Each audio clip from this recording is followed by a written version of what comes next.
भोजपुर नामक गांव एक छोटा सा गांव था। उस गांव में बहुत कम आबादी रहती थी।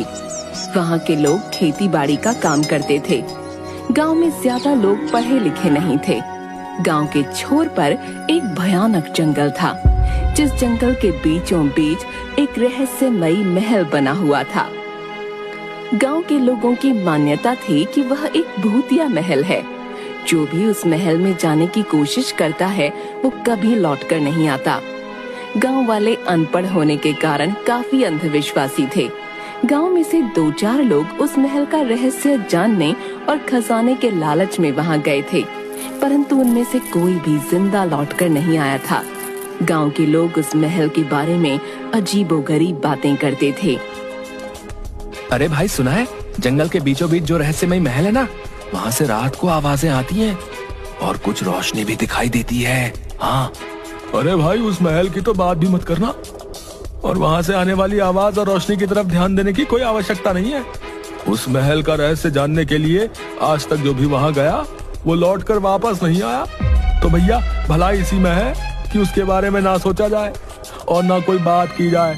हाँ, यदि अपनी जान प्यारी है ना, तो उस बारे में कुछ मत सोचना भैया। गांव के लोग उस महल की तरफ जाने से भी डरते थे। किसी की भी हिम्मत नहीं होती थी कि वो वहां जाकर देखें कि आखिर महल में है क्या। कई बार रात में उस महल से अजीबोगरीब संगीत सुनाई देता और जैसे कुछ घोड़ों की भी आवाजें आती, परंतु गांव के किसी भी इंसान की हिम्मत नहीं होती कि वो उस तरफ जाकर देखें। इसी तरह सबकी जिंदगी डर के साए में बीत रही थी।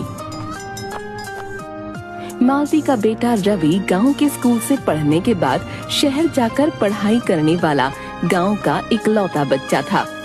जब वो पढ़ाई समाप्त करके गांव में आता है तो गांव वाले उसकी बहुत इज्जत करते हैं, क्योंकि गांव में सबसे ज्यादा पढ़ा लिखा वही था।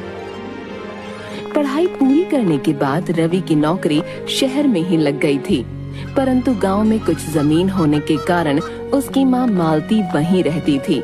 इसीलिए अपनी माँ से मिलने कुछ दिनों के लिए वो वहाँ आया करता था।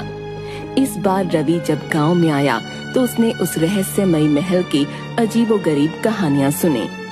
उसका पढ़ा लिखा दिमाग ये मानने को तैयार ही नहीं था कि वो कोई भूतिया महल है। रवि अपनी माँ मालती से पूछता है, अरे माँ, ये गांव के बीच जंगल में रहस्यमयी महल का क्या चक्कर है? आखिर गांव वाले उसे भूतिया और डरावना महल